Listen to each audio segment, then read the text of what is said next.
fallen over in the desert. It's made out of pink granite. It's perfectly polished with copper tools. And this is a person beside it. The statue itself, when they found it, they said, "Oh, let's just move it over there because we're going to build the Ramses Museum." So the engineers came and they said, "Well, okay, but then we'll have to cut it in pieces because this thing is approximately 1,000-ton solid block of granite. 1,000 ton. That is 5 times more than what we can lift today with a land crane. So instead they built a museum around it. It was much easier. This is not the only 1,000-ton block that was found. The pillars on each side of the entrance of temples in Egypt, they are called obelisks. Many of them were in excess of 1,000 tons.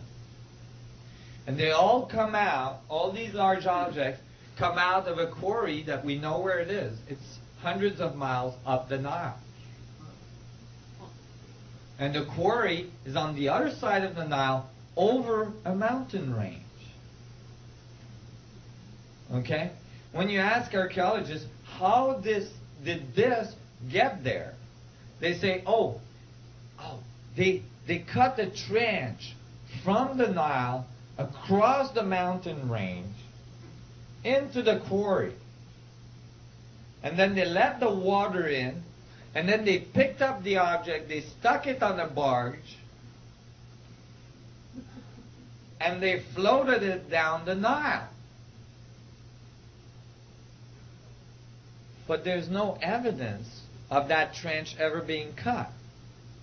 How do you lift up 1,000-ton object and put it on a barge without sinking it? I mean, that is just not appropriate. It just doesn't happen. So when you look at this, you start to wonder, who were these sun gods?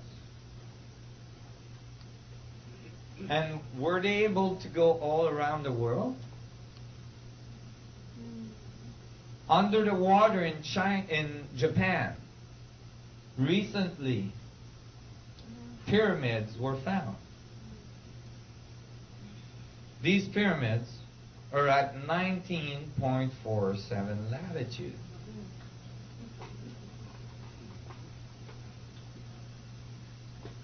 They're enormous pyramids. All the fishermen knew that they were there, but they didn't think it was important, so they didn't tell anybody. And here is another picture of these slabs. They're huge. They're huge blocks.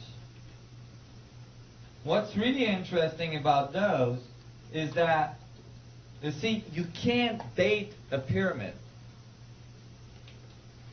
You can't date a monument because carbon dating only carbon dates.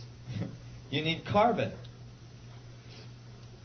Rock doesn't have much carbon in it, not enough to date it.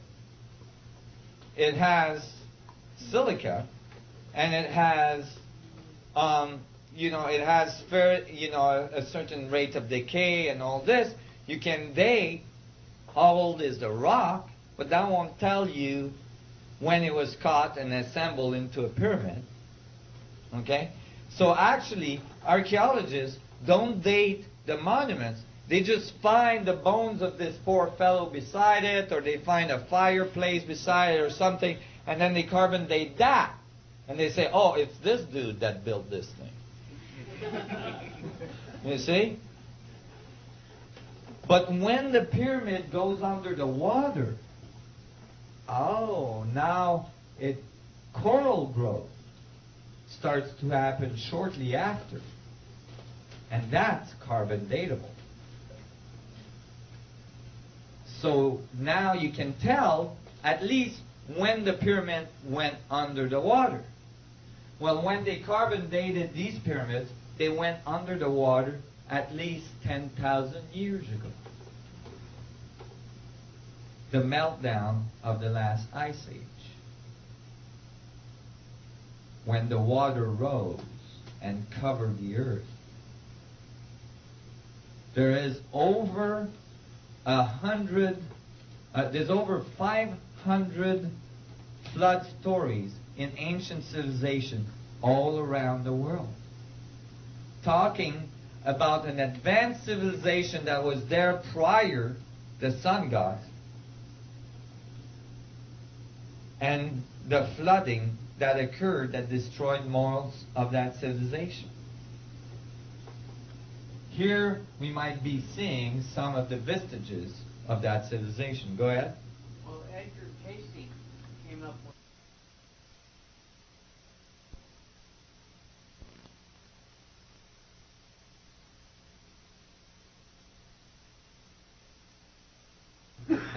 by finding a wall or a road, and we did.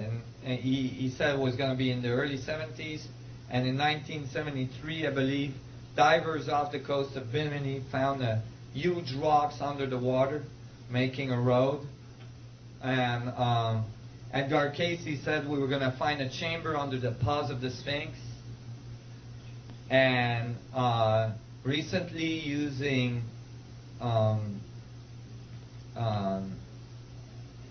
side-looking radar? Yeah, I'm sorry. Side-looking radar? Yeah, it's actually seismic reverberation waveform. They were able to look under the paws of the Sphinx, and they found a chamber there. And they say they haven't got into it yet. That's a whole other story. But anyway, these pyramids were found in Egypt. These ones are datable to 10,000 years. Check out this picture.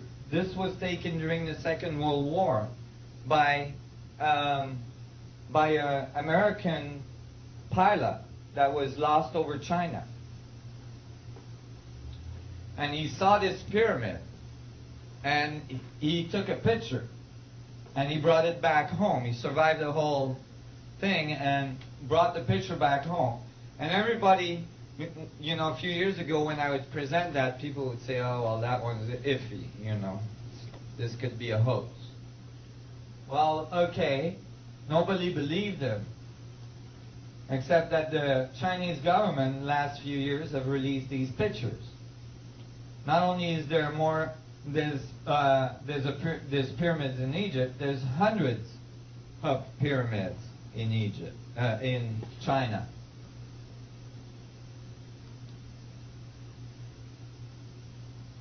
And the Chinese government actually got the farmers to farm on top of the pyramids so that they wouldn't be so apparent by satellite. And the reason why, so here's the poor farmer that got the job. The reason why they were doing that is because they didn't want the Western world to know about these pyramids. Why? Because the legends that comes with these pyramids is that the sun gods built them, and that the sun gods were blue-eyed, blonde-haired people. As far as the Chinese government looked at this, blonde-haired, blue-eyed people had to be Europeans. And the last thing they wanted was European people being responsible for some of the most ancient knowledge of the Chinese tradition. So they didn't want those pyramids to be known by the West. They did find the mummies of these blonde-haired, blue-eyed people in the high desert of China. over 500 mummies were found. All very tall, absolutely not Asian people.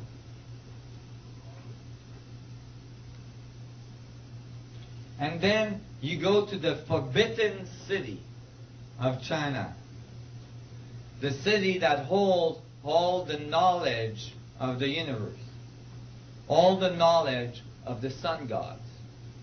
And at the entrance of the city is the Sphinx, the lion, which in both Egypt and Chinese tradition are the guardian of the knowledge.